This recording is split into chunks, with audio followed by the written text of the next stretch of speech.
بسم الله الرحمن الرحيم الحمد لله رب العالمين وصلى الله وبارك على أشرف الأنبياء والمرسلين نبينا محمد وعلى آله وصحبه وسلم تسليما كثيرا أما بعد Alhamdulillah,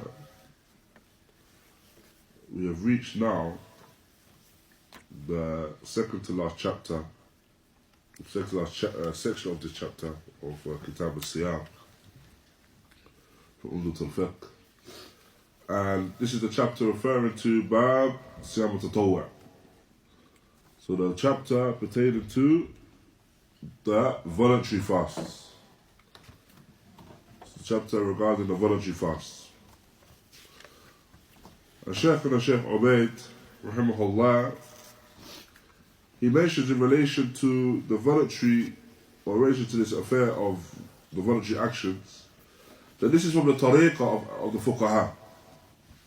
It's from the mannerisms of the fuqaha that the chapters in relation to tatawwu', the chapters that relate to the voluntary actions, follow on from the chapters which discuss the fara'id. And so no doubt this is no different here.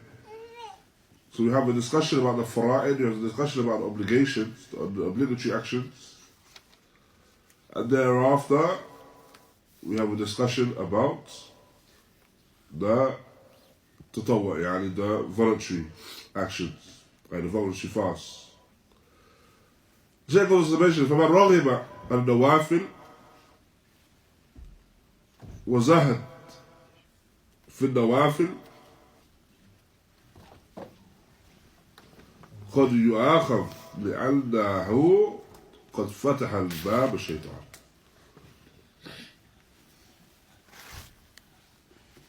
And so it mentions that whoever desires other than nawafil, or leaves off the nawafil, the voluntary actions, then he could be held accountable for that, due to the fact that he has now opened his door to the Shayṭān. And so nawafil, and his voluntary actions, you can have voluntary actions where in relation to the salah, the siyam, and likewise zakah.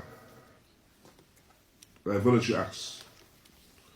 And so what is meant here by the one that desires other than the nawafil, i.e. that they give no attention to it whatsoever, and they may not give any importance to it, and so as a result of that,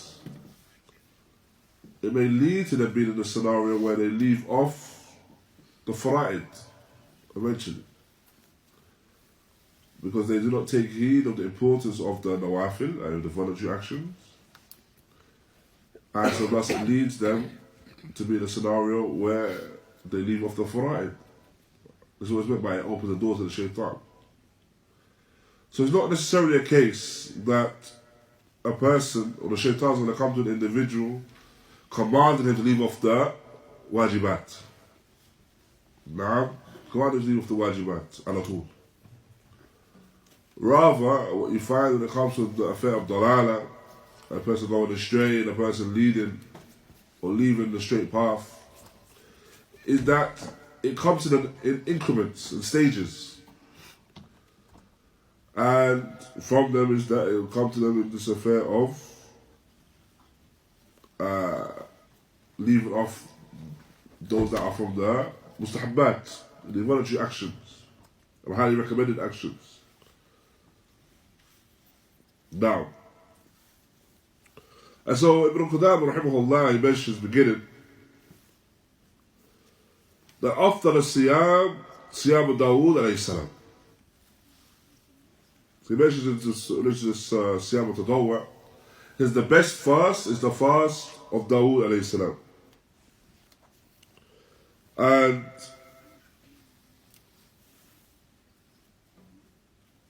this is understood due to the hadith of the Messenger of Allah sallallahu alayhi wa sallam, narrated by Abdullah ibn Amr, where the Prophet sallallahu alayhi wa sallam stated, Sum يوما وأفطر يوما فلذلك الصيام داود وهو أفضل الصيام. And so he mentions fast a day and then break the fast for a day. I fast one day and do not fast another day. And that indeed is the fast of Dawood. وهو أفضل الصيام, it is the most virtuous of the fasts.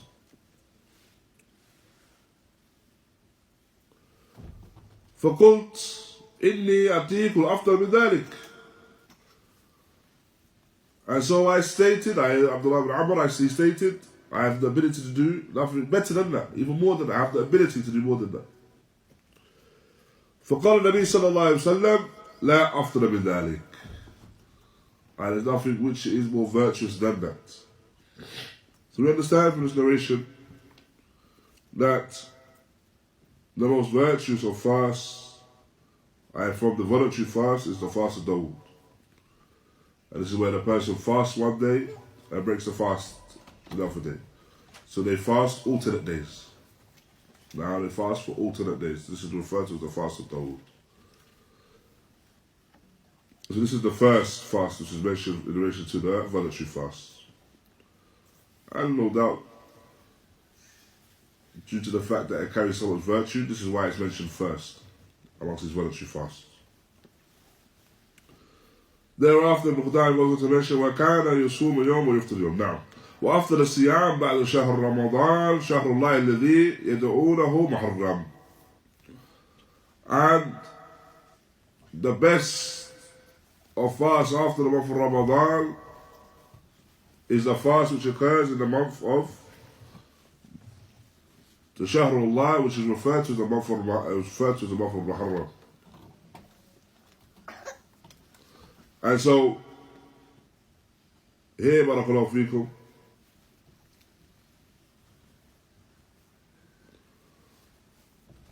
this is the month of Muharram, and this is due to that which is mentioned in the hadith of Abū Hurayrah, radiallahu anhu, where the Prophet sallallahu alaihi wasallam mentions أفضل الصيام بعد شهر رمضان شهر الله المحرم. That the best of fasts after the fast of Ramadan is the Shahrullah al-Muharram. And this is the narration which is found in Abu Dawood, Tirmidhi, and Tirmidhi says that the hadith is Hasan. Tirmidhi mentions that this hadith is Hasan. طيب بارك الله فيكم إخوة. Ibn Qudāmah mentions two things now beginning. After the Siyam, Siyam of Dawood. Then he says that after the Siyam after Ramadan is the fast month of Muharram. How do you understand these two? Which one is better, essentially? Is mentioned. So what's the mention of Muharram? Because mention al-Afdal as well. Takhsis. تخصيص بشهر رمضان. قصدي إقام بشهر رمضان. يعني مقترن بشهر رمضان بعد شهر رمضان. بالجملة صيام يوم وافطار يوم ورمضان. أيوة بالجملة. صيام يوم وافطار يوم. أيوة. وبالتخصيص. وبالتخصيص بعد 10 ذي الحجة يعني 6 ذي الحجة بعد رمضان. أيوة. والله أعلم. فيما في جوابه وين دخل المحرم إذا؟ لأن ذكر المصنف محرم. تفضيله في الشهور بعد شهر رمضان. تفضيل في شهور بعد شهر رمضان. أيوة هذا هو. So the reason what is mentioned here is that as for the best of the fast, generally speaking, the best of the fast, voluntary fast, is the fast of Dawood. In terms of the best month that the fast can occur in after the month of Ramadan, that is referring to Muharram. Naam. And so this is why it has a mention of the month. And the mention of the month here by Ibn Qudāmah, tabi'an, following on the mention of the word month within the hadith itself. And the best fast in the month, after the month of Ramadan is in the month of Shahrullah Muharram. Na'am. So essentially, there is no ta'arud. Na'am. There's no contradiction between the two. We're saying that the best time to fast, the best month to fasting is Muharram. However, the best fast for a person to do outside of the obligatory fast is the fast of Dawood. Na'am. And the hadith is clear in that regard. Thereafter, Qudāmah goes on to mention, وَمَا مِنْ أَيَّامِ الْعَمْرِ الصَّالِحِ فِيهِنْ أَحَبَّ إِلَى اللَّهِ مِنْ عَشْرِ ذِي الْحِجَّةِ. And there are no days in which righteous actions are done that are beloved to Allah more so than the 10 days of Dhul Hijjah. And so here, what is mentioned and what is mentioned by Ibn Qudāmah is the Sighatul Umum. So it's mentioned generally, al-a'mal salihah. And so, due to the fact that the Sighatul Umum is mentioned, generally is mentioned, then we understand that anything from righteous actions is entered within that. Anything from righteous actions is entered within that. Now, and so this is due to the hadith of the Messenger of Allah sallallahu alaihi wasallam, where he mentions, "Ma min ayyam al-amal salih fihi ahabbu ila Allah min ashhur al-hijjah." Now, there's no days in which righteous actions can be done that are more beloved to Allah than the 10 days of the Hijjah. Now, thereafter, he was asked, "Ya Rasulullah, wala jihad fi sabilillah?" And not even jihad fi sabilillah. قال ولا جهاد في سبيل الله إلا رجل خرج بنفسه وماله فلم يرجع من ذلك شيء. And it says, well, not even jihad fi sabilillah, except for the man that goes out seeking to fight jihad fi sabilillah with himself or his wealth, and doesn't return with anything outside of that. And this is a hadith narrated by Tirmidhi. Until we mentioned this hadith is Hasan al-Sahih. And so here we understand, barakallahu fiqh, that the general understanding from this narration is that any righteous action which is done within these 10 days are beloved actions. And so among righteous actions is the actions of fasting. And so we do not say that, for example, the fasting is done within this month because it's something which is specified from the Sunnah of the Messenger of Allah sallallahu alaihi wasallam, for the person to fast. Na'am. However, the reality is that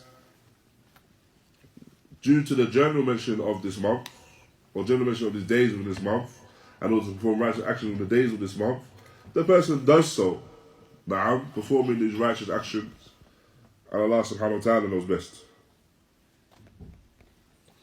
And so there's the jawaz and encouragement for the person to fast within these months, and Allah Ta'ala knows best.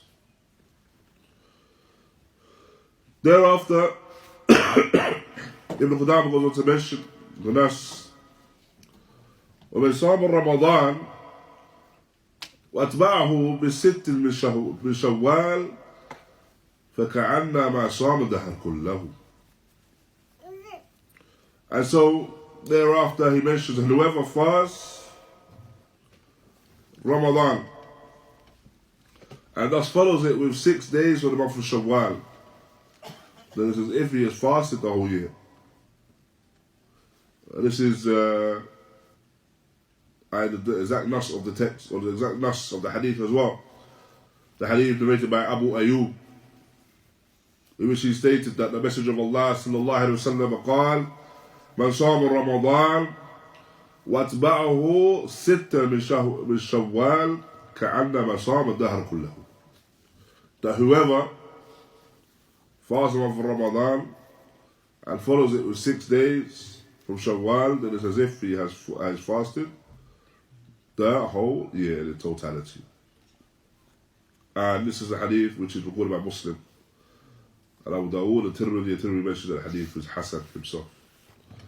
Now, and so this no doubt is referring to the fast of Shawwal, and the 6 days after Ramadan. So it's 6 days of the month of Shawwal. And what is understood from this is that whoever performs this particular action, and whoever does this particular salah, then they attain the ajr of the fast of the whole year. They attain the ajr, they attain the reward as if they have fasted the whole year. And now, thereafter, when it comes to the affair of the fast,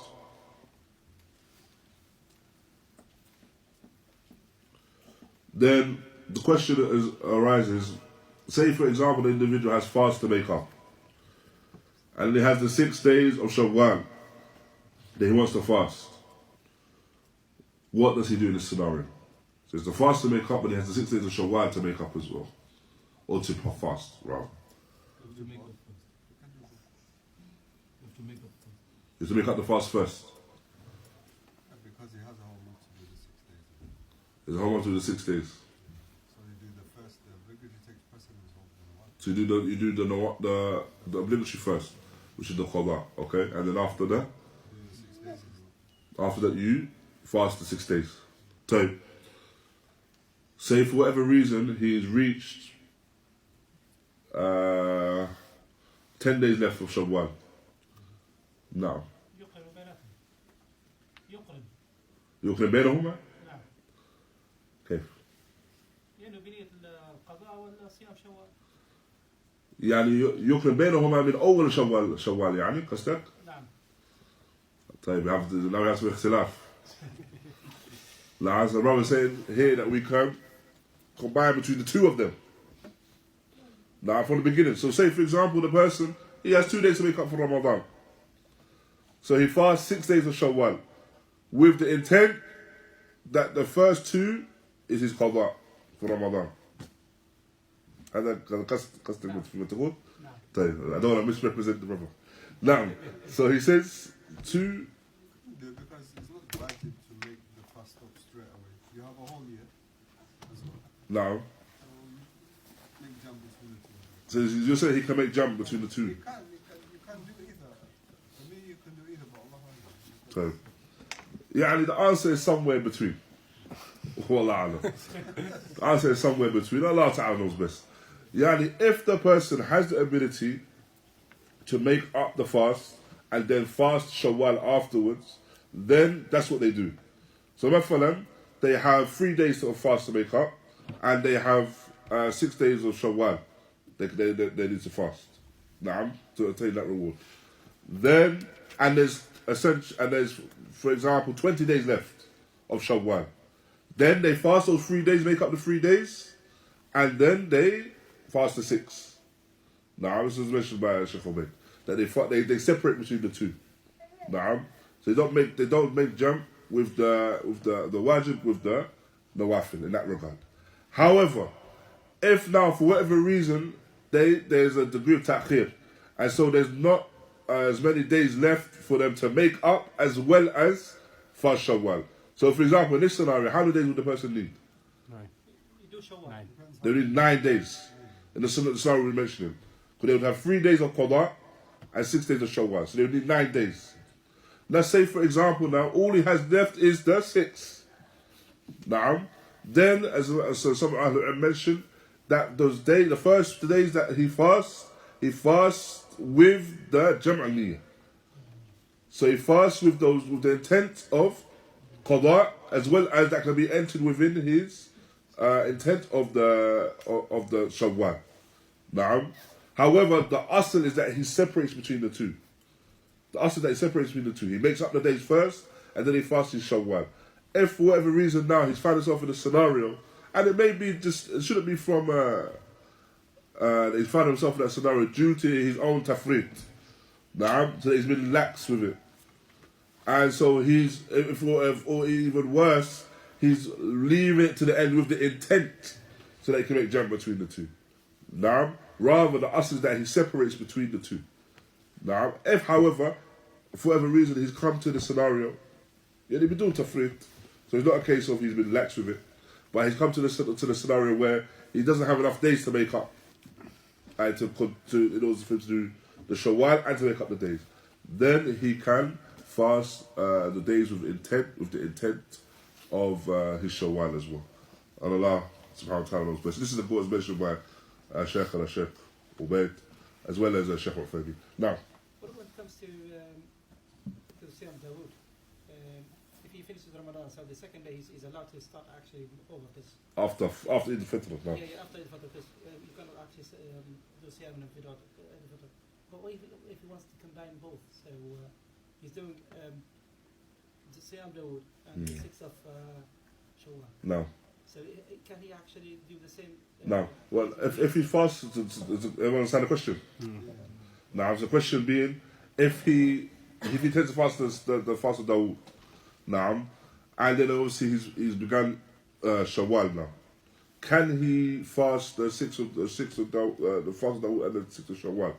And the reality is, and Allah Ta'ala knows best, is that now you can make the jump between the two. Why? Because the narration in relation to the Shawwal is Am.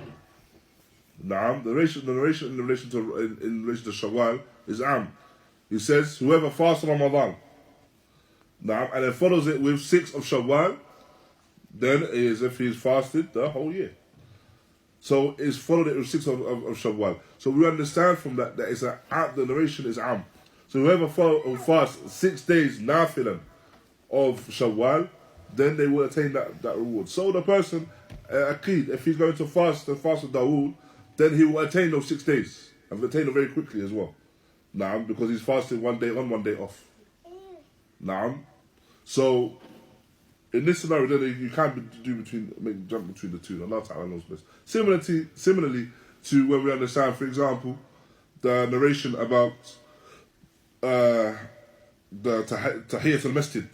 Tahiyyat al-Masjid, we understand that the person should not sit down until what? So rak'atayn. Naam. The mention of the rak'atayn is Am. So we understand that it doesn't have to be that the case where the person has to pray Tahiyyat al-Masjid in order to sit down. When the person comes into the masjid, and he comes in and وَأَدْرَكَ الْجَمَاعَةِ, he comes in at the time of the Jama'ah. And so he prays with the Jama'ah. Now, and so by ilzam, he's going to pray with the Jama'ah more than 2 or more rak'ah. Because he's prayed that 2 and he's fulfilled that command of the Messenger of Allah sallallahu alaihi wasallam, he's able to sit down at that point. Because due to the general statement of the Messenger of Allah sallallahu alaihi wasallam, hatta salla rak'atayn, until he prays rak'atayn. The same thing applies here. Now, due to the general statement of the Messenger of Allah sallallahu alaihi wasallam mentioned that he follows the month of Ramadan with 6 days.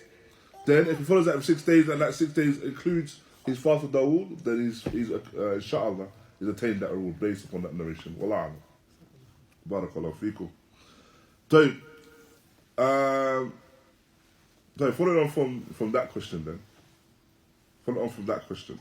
So he's fasted the month of Dawood. So what if now we said that the person, he's making up his fast, he has 6 days to make up, and he's up those 6 in Ramadan. Can we not say that he's fasted the Shawwal because he's fasted 6 days in Shawwal? So we repeat it. So we said the general hadith. Remember, we said general hadith. The fast of Dawood can occur and he could fast 6 days of Ramadan, or 6 days of Shawwal. Sorry. If now, for example, he has 6 days to make up from his fast of Ramadan, and he fasts all 6 of those days in Shawwal, has he not attained that reward of what is mentioned in the hadith? No. What about this niyyah? That's his days to do.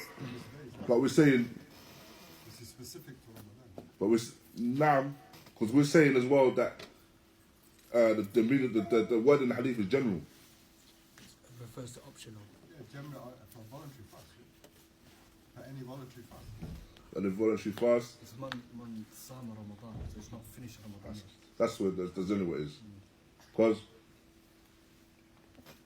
the narration mentions man Sama Ramadan, whoever fasts Ramadan. But this individual essentially hasn't fasted Ramadan because he has 6 days left of Ramadan. So you cannot now say, okay, he's fasted Ramadan because there's still 6 days left, essentially, for his Ramadan fast. So you cannot now say that I fasted Ramadan and I'm doing these 6 days and it's a Shawwal. No, he still has 6 days of Ramadan left. Then after he can talk about the Shawwal. Does that make sense? Now, barakallahu feekum. Now, thereafter, it mentions, now, وصيام يوم عاشوراء كفارة سنة وصيام يوم العرفة كفارة السنتين. And so, the Psalm of Ashura is kafara, the expiation for a year, expiation of the sins for a year. The fast of Ashura. What is Ashura? What is Ashura?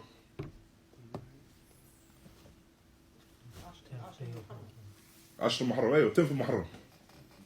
So Yawm al-Ashura is 10th of Muharram. And so the one that fasts Ashura, then he has, this is kafara, na'am, this is expiation for the period of a year. Whilst the one that fasts Arafah, then this is kafara for, or this expiation for 2 years. Na'am. And this is due to the hadith of Qudāmah and the Nabi sallallahu alayhi wa sallam, أنه قال صيام يوم عرفة إنه أحتسب على الله أن يكفر سنة التي قبله وسنة التي بعده. وقال في الصيام العاشوراء إني أحتسب على الله أن يكفر سنة التي قبله. أخرجه مسلم.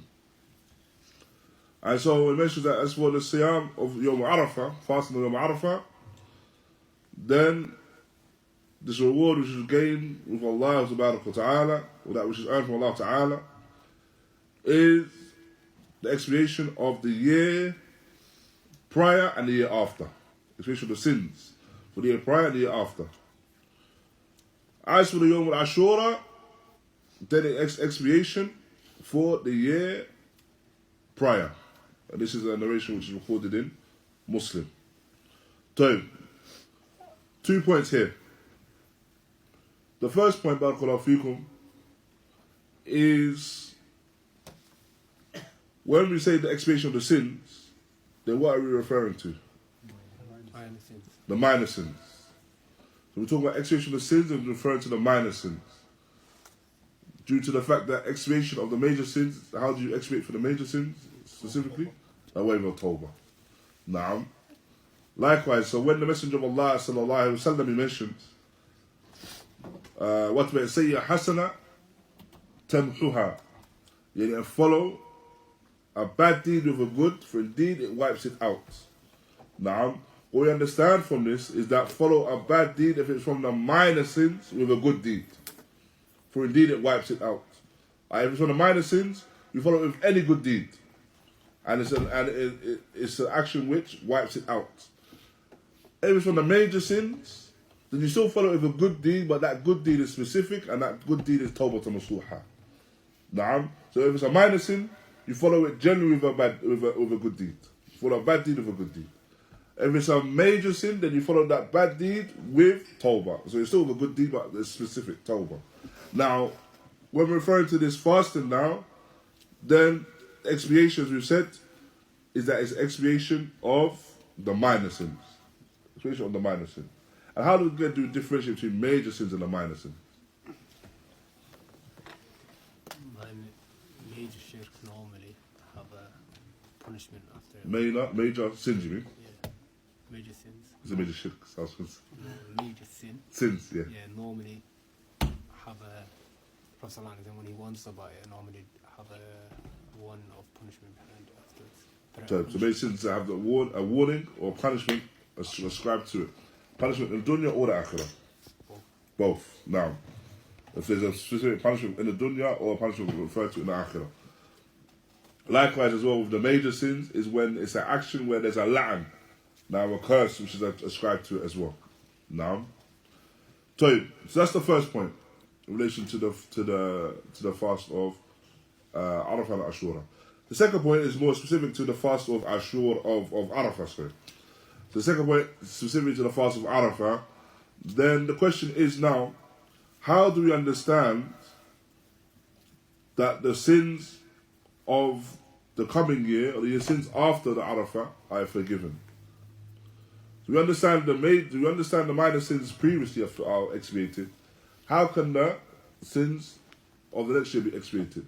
Does that mean now that the servant, for example, he fasts the day of Arafah, and thereafter he says, "Khalas, I have a clean slate for the whole year," because the whole year is expiated. He fasted the month of Arafah. What are the reasons why he can't do that, essentially? Because he doesn't know if it's accepted or not. First of all, he doesn't know if it's accepted. He doesn't know if that the fast of next year is going to be accepted. And as well, what do we understand from this, that the sins of the next year are going to be expiated? What do we understand from that? Does it mean that it's generally expiated anyway? If he strives upon khair, If he strives upon khair, essentially, mumkin. ما لم يرتكب كبيرة. ما لم يرتكب كبيرة. ما لم تكن كبيرة. We're saying as long as it's not major sin. But we would agree from the first point that we're talking about minor sins. But he avoids the sin as best he can. Don't go Yes, no. But what? Nah, he avoids it. That's the closest part. He avoids it. But what is meant by it in terms of it being expiated for him then? In terms of avoiding it? No. Maybe المشيئة. المشيئة قلوبها تحت المشيئة. نعم المشيئة. But essentially, نعم. نعم. Essentially, the individual is granted the tawfiq to avoid the falling into a degree of certain sins for the next coming year as well. So he's aided in terms of not falling into the sins for the next coming year. It doesn't mean they don't fall into sins at all, but he's aided in regards to some of his sins. This is what some Ahl mentioned and explained it to me. That for that next coming year, when it comes to the falling into sins, he's aided in regards to the ijtinab al-dhunub. So he's aided when it comes to avoiding falling into these sins. Allah Ta'ala knows best. Thereafter it mentions وَلَا يُسْتَحَبُّ لِمَنْ كَانَ بِعَرَفَةٍ أَنْ يَصُومَهُ. And it's not recommended that the one at Arafah fasts. So it's not recommended that the one at Arafah fasts. So what is meant by that? It's not recommended that the one at Arafah fasts. No one is doing Hajj. Now, because it's performing Hajj. So whilst a person is performing Hajj, it's not recommended that he performs Hajj whilst fasting as well. Now, thereafter mentioned وَيُسْتَحَبُّ الصِّيَامِ أَيَّامَ الْبَيْضِ. And it is recommended that the person fasts the white days. Now, the person fasts the white days. And those white days are what?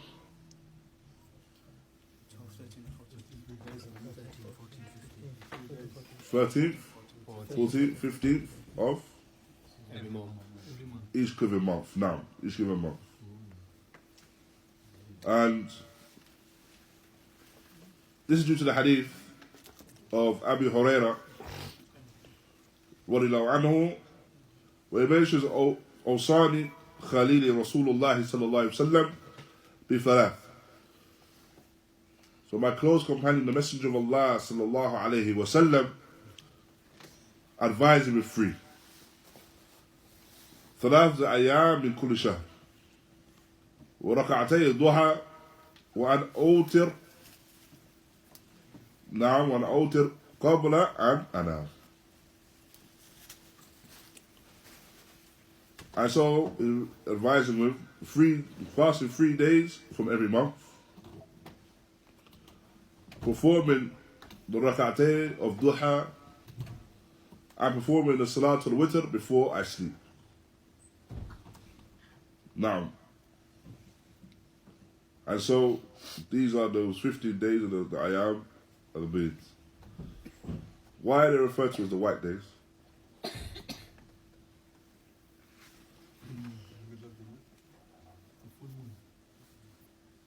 Full moon. Now, full moon, and so it's when the moon is the whitest, appears the whitest. Now, thereafter it mentions where yustahab siyam al-ithnain wal-khamis. So it's permissible and it's encouraged as well that the person fasts Yom al-Ithnain and Yom al-Khamis. So fasting Mondays and Thursdays. Now,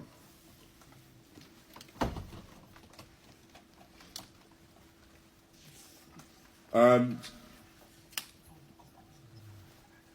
this is based upon the hadith of Usama ibn Zayd. Hadith of Usama ibn Zayd and the Nabi sallallahu alayhi wa sallam كان يصوم الاثنين والخميس.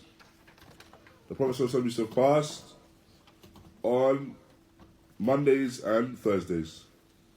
فسئل عن ذلك, and he was asked about it. فقال إن أعمال الناس تؤرد يوم الاثنين ويوم الخميس. That the actions of the people are brought forth on the Mondays and the Thursdays. Now, thereafter, it goes on to mention والصائم المتطوع أمير نفسه أمير نفسه إن شاء صوم وإن شاء صام وإن شاء أفطر ولا قضاء عليه. And so, as for the one that is fasting, now the voluntary fast, then he is in, he has authority over his own self. If he intends and if he wants, he may fast. And if he intends or wants, then he may break that fast. وَلَا قَضَاء عَلَيْهِ. And there's nothing for him to make up. Now, why? Because he has choice in that regard. There's no something which is now said it's upon him.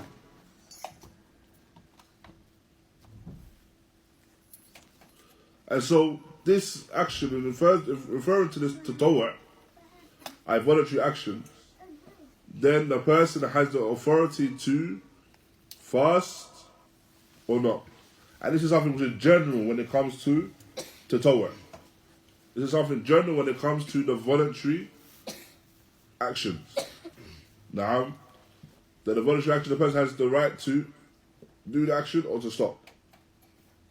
Now, What if it was a voluntary but at the same time was nothing? then it's not voluntary anymore. If it's nadhr, if it's action which is mandhur, the person made a vow, then it's no longer voluntary. It's wajib. أوجب العمل عن نفسه. So now he's made an obligation upon himself by way of nadhr.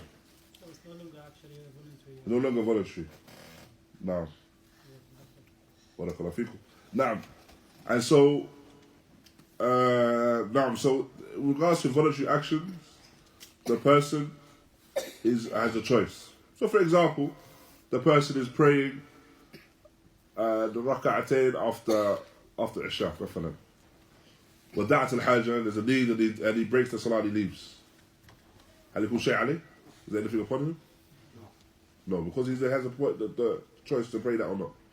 Likewise, the person is fasting Monday, and then for whatever reason he decides to break that fast. Now, is there anything upon him? So this is the general rule. What is the exception to that rule? When you have a voluntary act and the person has to complete it to the end. Like make a vow. The vow, there's a mention of vow, but the vow, once you make the vow, it's no longer voluntary. So you've made the vow, you've made an obligation upon yourself now with that vow. That's the point of the vow. The vow has made an action which wasn't actually an obligation upon you, and it's changed your obligation. I'm talking about now an action which remains a voluntary action, but it must be completed once started. And making a vow, is it Would you have to say? I don't know. Is it just making the vows? Is you saying to yourself you're gonna make it? Yeah, so it's something that you say within yourself that you swear that you're going to do You this say to action. yourself, I'm gonna do it. Yeah, you make that vow. Could you repeat the question again? Sorry. Read the question? No. So generally speaking, the general rule is that if it's a voluntary action, then the person has a choice whether to do it or not, even after they started it, right? However, there's an exception to that. What is the exception? What is the action that once started that has to be completed, even though it's voluntary? Yeah, when it comes to hadith, When it comes to al-hadith. al-hadith, أيوة. al-hadith, al-umrah, close.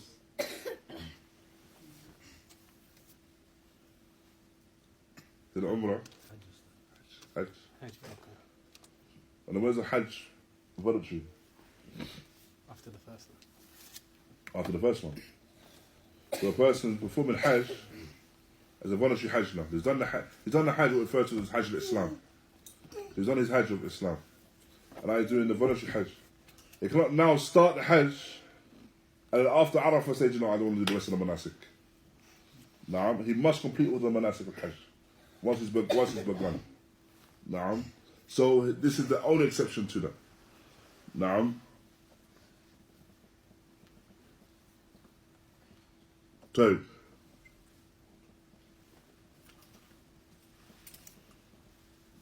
and so here the Quran mentions, وَكَذَلِكَ سَعَرَ التَّطَوُّعِ.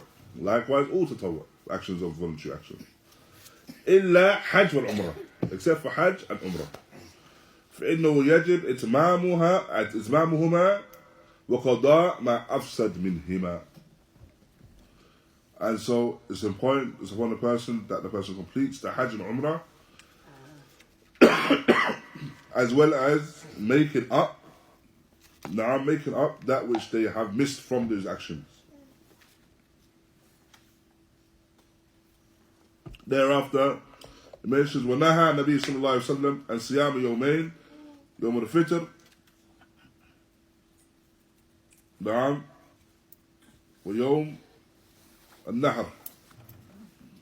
So the Messenger of Allah صلى الله عليه وسلم, he prohibited the fast for the 2 days, i.e. the fast of Fitr, yani Eid al-Fitr or Eid al-Adha. نعم. Likewise, he prohibited the fast in Ayyam al-Tashriq. Ayyam al-Tashriq. His days, from the days of Hajj. Ayyam al-Tashriq and the days of Hajj. إلا أنه رخص في صومها للمتمتع إذا لم يجد الحديث. Except that for the one that's performing Hajj al-Tamattu', this is authorized for him and this is permitted for him if he does not find the hadi, if he doesn't have a slaughter. Now,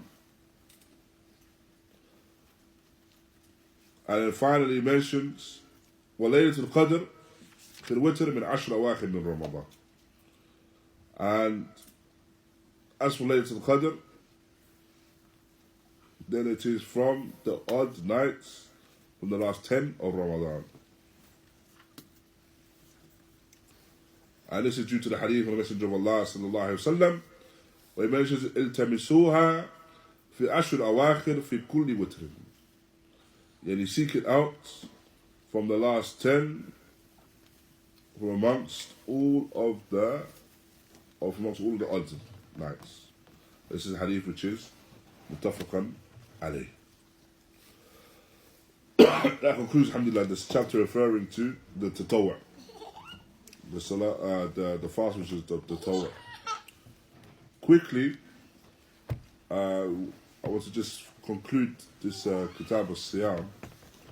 So we'll go through the last chapter briefly, inshallah. Mention some of the masail briefly from this last chapter, and that's the chapter referring to i'tikaf. Now, the chapter referring to i'tikaf.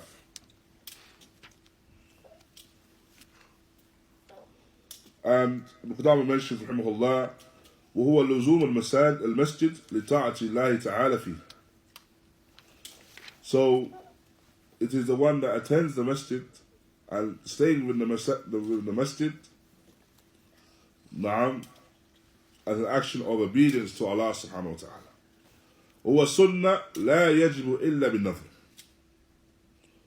And it is an action of sunnah, it is mustahab. And it does not become an obligation except with the nadhr. Right, but except with the vows we discussed earlier. ويصح من المرأة في كل مسجد. And it is permissible for the mar'a, for the woman, to do the i'tikaf in any of the masajid. Na'am. Before that, barakallahu feek,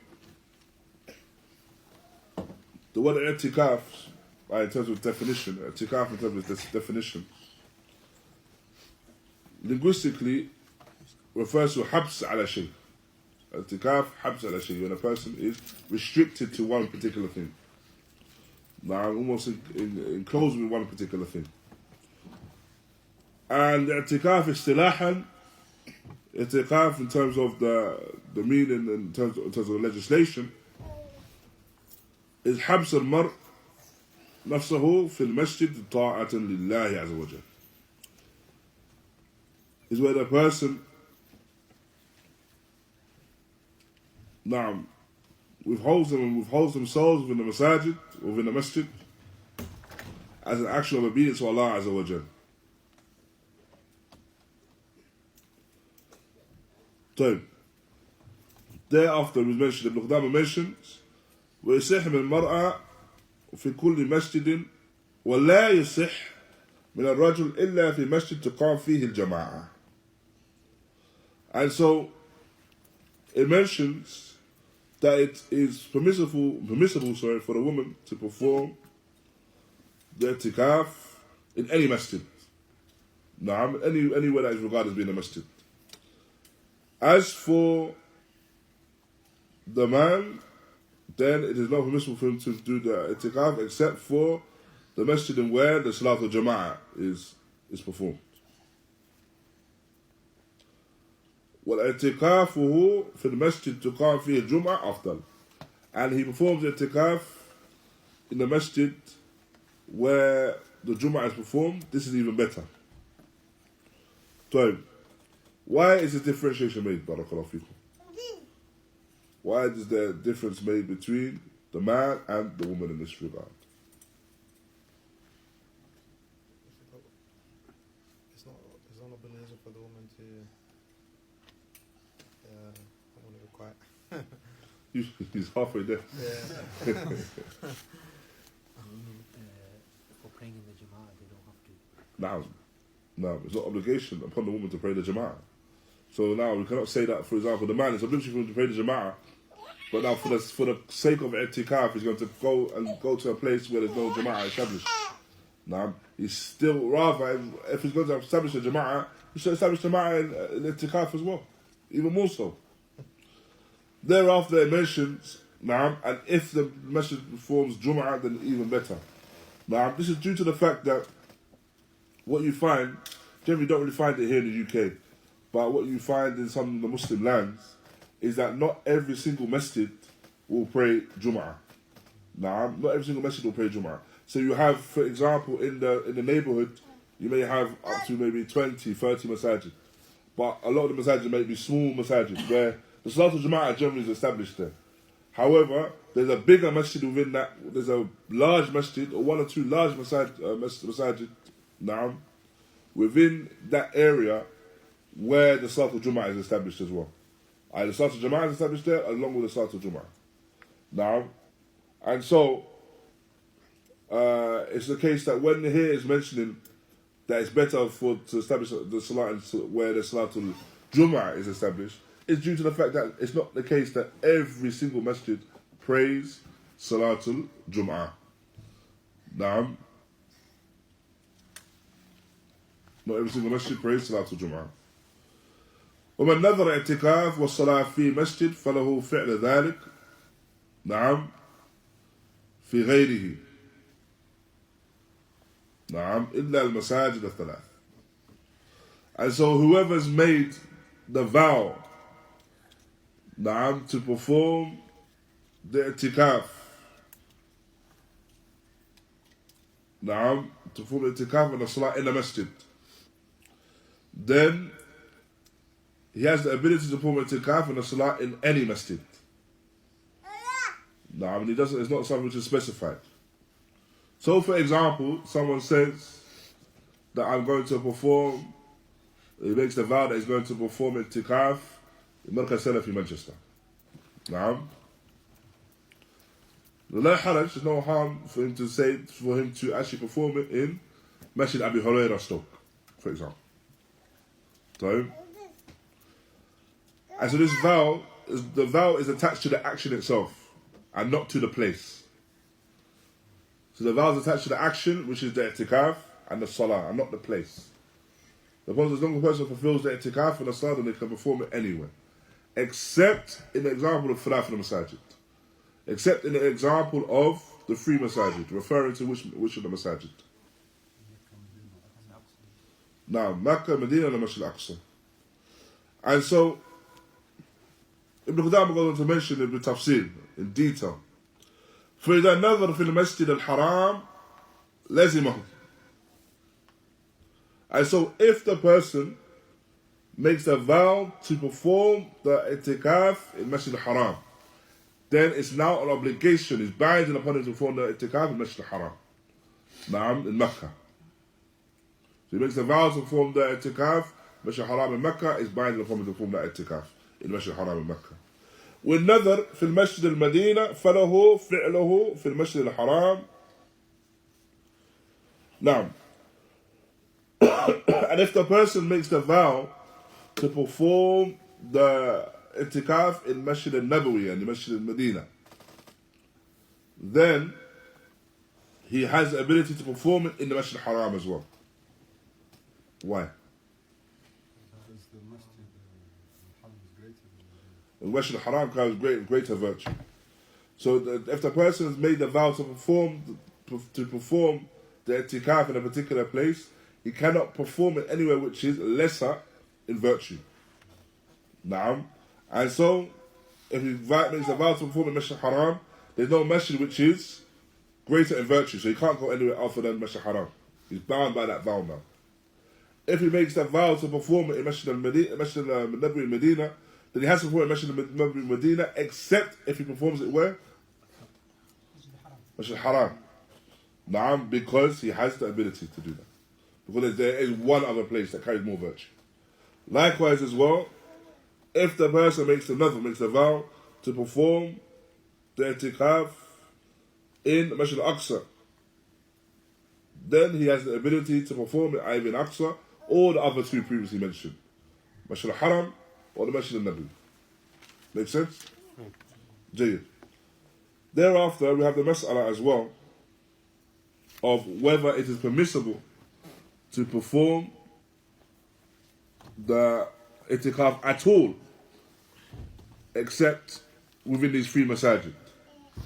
Because you have the narration where it mentions لا i'tikaf إلا في ثلاث المساجد. There is no i'tikaf except within these three masajid. Naam. And so, if you were to take that narration as upon that which is literal, then we'd understand that a person can only perform i'tikaf except in Masjid al-Haram, Masjid al-Nabawi, and Masjid al-Aqsa. So, however, Shaykh raḥimahullah, he mentions that the first point is that there is some discussion about the sihha of the hadith regarding the authenticity of the hadith. And so some al-ilm mention that the narration itself has some da'f within it, has some weakness within it. He goes on to mention, raḥimahullah, that even if we were to say that the narration is sahih, then we would not now say that the one that performs i'tikaf can only perform within his three masajid. Rather, what is understood from this wording is that the fadl, there's greater fadl within his three masajid. So, referring to the i'tikaf, there's greater fadl within his three masajid.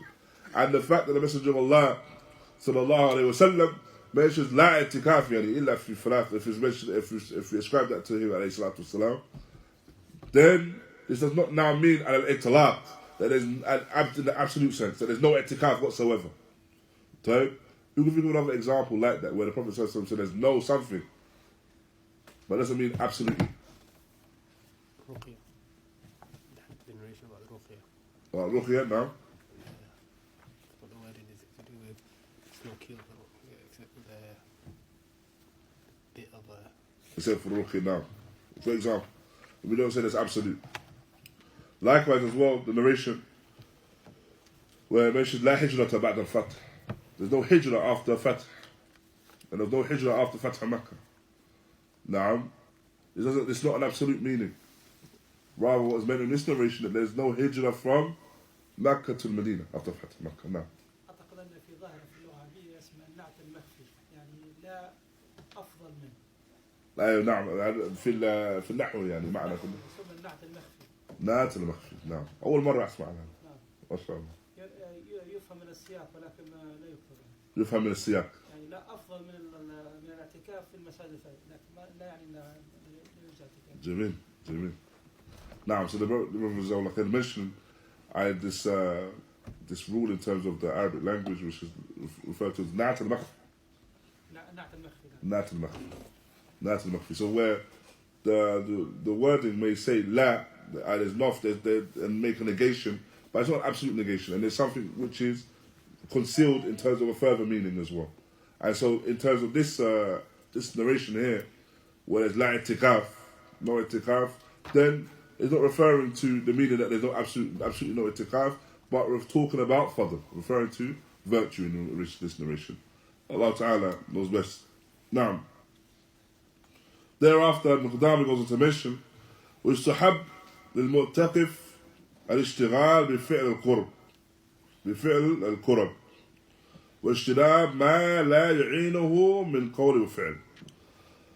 As though what is also regarded as being recommended for the one that is in i'tikaf is that they busy themselves with actions of drawing nearer to Allah and avoiding and staying away from that which does not aid them, whether it be speech or action. ولا يخرج من المسجد إلا لما لا بد له منه. And he does not leave the masjid except for something which is a must. لا بد منه. So something which he must do, and so in this scenario he may leave the masjid. Now, so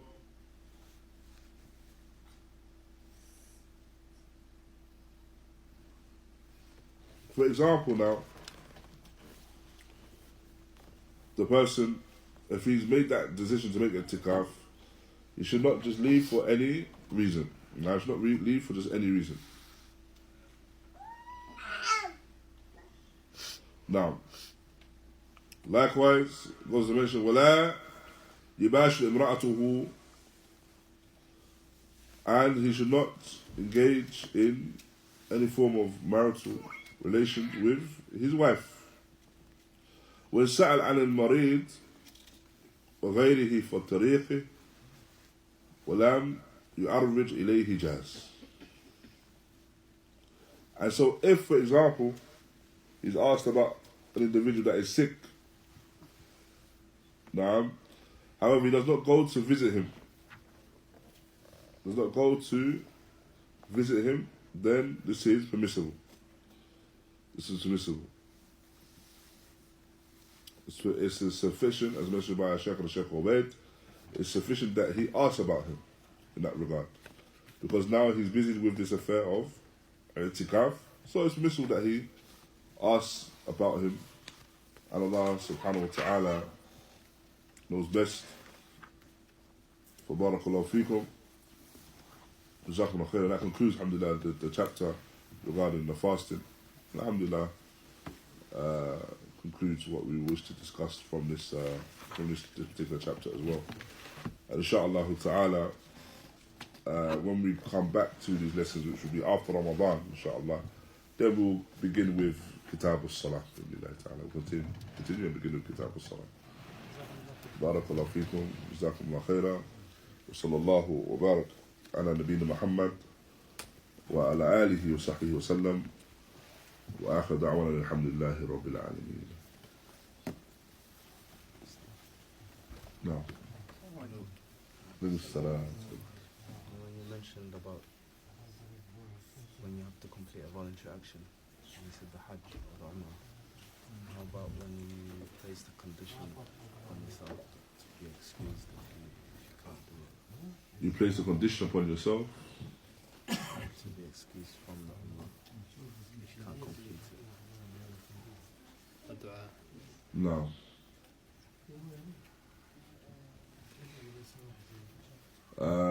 If you mention this particular dua, then Allah Ta'ala knows best, and then you can say that the person is excused, but this is not the asl of the affair. The asl of the affair is that the person must complete it. If, for example, now they've placed that condition that regarding that they won't be able to complete it, if they don't have no able to complete it, there's nothing upon them, then this is in addition to that origin, if that makes sense. The origin is that they have to complete it once they started. No. Assalamu alaikum.